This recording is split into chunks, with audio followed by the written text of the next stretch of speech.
Yo, what up YouTube? This your favorite barber Jason. In today's tutorial, I didn't initially shoot it as a tutorial, but it ended up being a tutorial because it was so fire. But it's a highball fade with a little half moon part at the top. I'm talking about cut ready. Like, you can't expect nothing but greatness when you come over here, you know what I'm saying? But don't forget to hit that subscribe button. I know, man.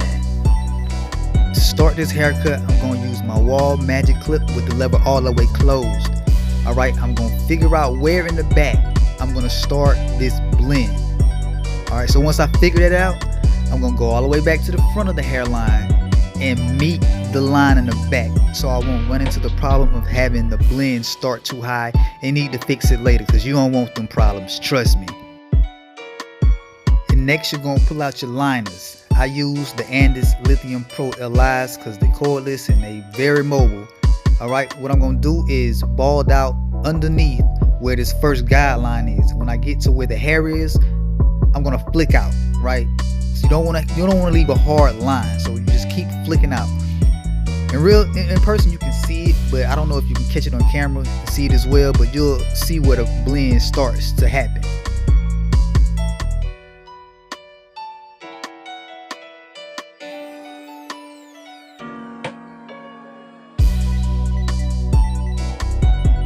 To get even closer to the skin, I'm going to pull out my Andis Pro 4 lithium shavers and bald out the very bottom below where the Slimline Pros left off. You don't want to go straight up and down, you want to flick out so that you don't get a harsh line, because these will leave a harsh line as well.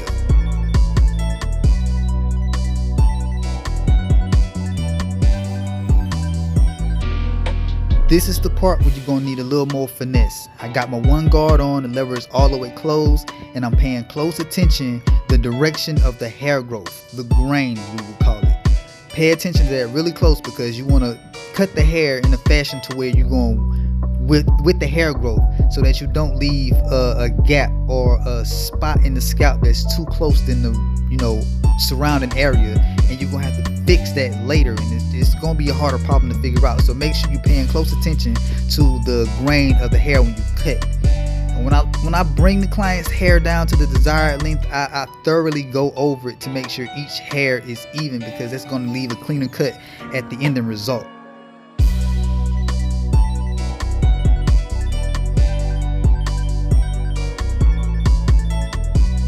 This is my little tricky trick right here. I use that ISO Plus 24-hour holding spray and brush that line down, you know what I'm talking about? So when I get around to doing that line up, it's gonna be stupid crisp, because that ISO Plus don't make it do what it do, you know what I'm talking about? But anyway, I got my lever all the way open, and I'm gonna go about an inch or so, give or take a little bit here and there to make my second guideline. Now I'm not too concerned about making this line as crispy as possible, because you're gonna have to finesse it in the end anyway, so don't spend too much time making these guidelines. They're just here to guide you. Now let me pause it here for a second. Now you see where this second guideline leans down at the front towards the lineup? This is done on purpose so I can keep the lineup dark as I possibly can keep it without interrupting the blend. So at this point, you got your lever all the way closed, then you ever so slightly open it and start flicking out that very first guideline. You're gonna have to finesse it to get everything out, but just flick away.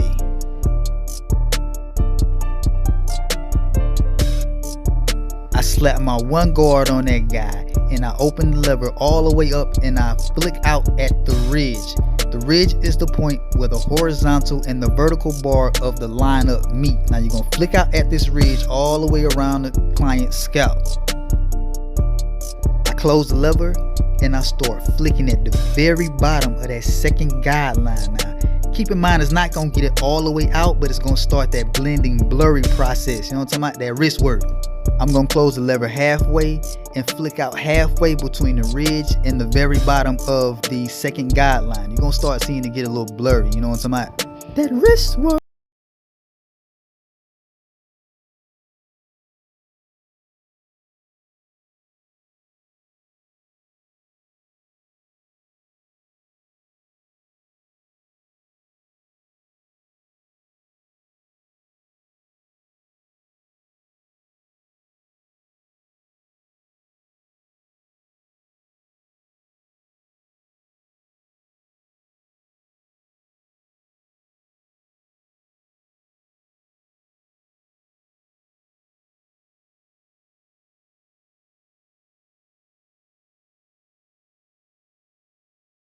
and you're gonna have to open and close the lever accordingly. Now this is gonna take practice, but with a keen eye and a little bit of, you know, understanding on how the grain pattern works, you'll get it.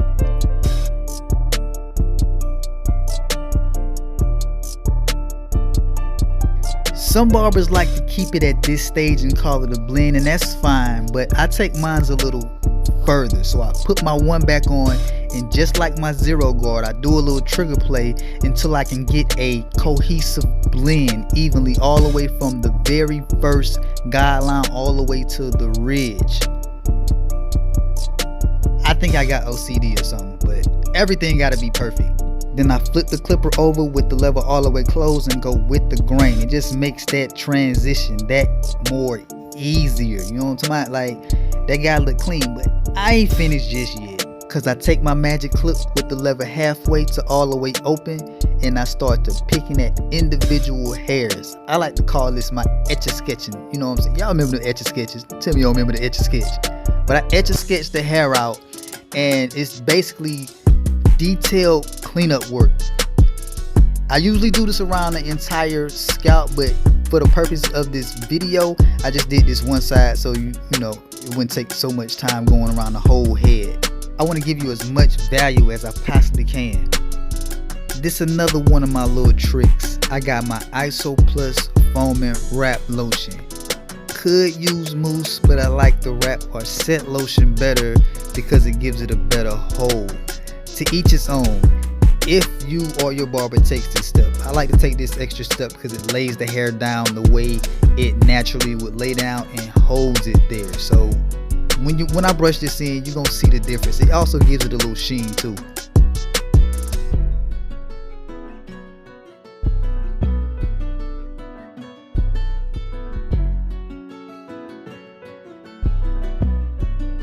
Now we done got to one of the most crucial parts of the haircut, the lineup. I'm going to take my Slimline Pros and start at the very middle of the lineup and work to the weak side of the lineup. Weak side meaning this side of the lineup is the furthest back, so it'll be easier to match the opposite side of the lineup when you get to, you know, matching up the evenness of the lineup. So I start with the weak side first. What you don't want to do is push a line back, so you just gonna ever so slightly tap those hairs that's over that imaginary line that you see when you lining up. You're gonna do the same thing with the vertical bars of the lineup, so you're just gonna tap the hairs that's hanging over that imaginary line. This is the step that's a little different from my lineups than anybody else's. I like to do them upside down. I do it this way so that I have more angles to view from versus just the front. I can look at it from the top, from the bottom, left and right very easily, and I can match up both sides precisely using references like the client's eyebrows and the nose. So also when I'm matching up the vertical bars, that's the box in the corner from the horizontal and the vertical. So when I line up the vertical, I can use the client's eyebrows to make sure that both vertical lines are the same at the same angle on both sides. So this is the reason why I turn the clients upside down and finish the opposite side of the lineup that way versus then looking at them head on. There's always a method to my madness. Like I say, create your process, fine tune it, and just do you. Whatever works for you works for you. I can't speak for everybody else. This is the way that I do my lineups.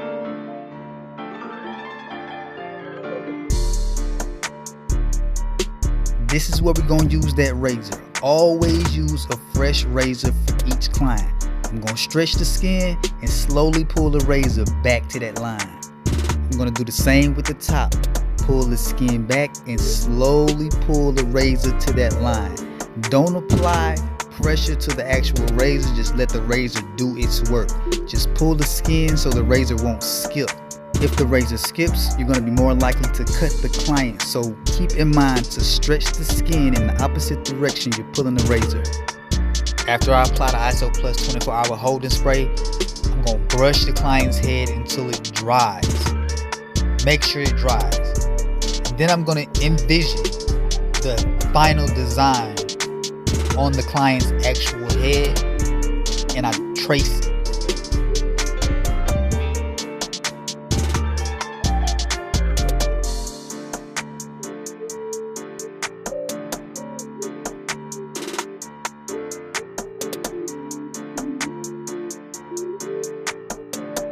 Now I got a general idea of how this design gonna look.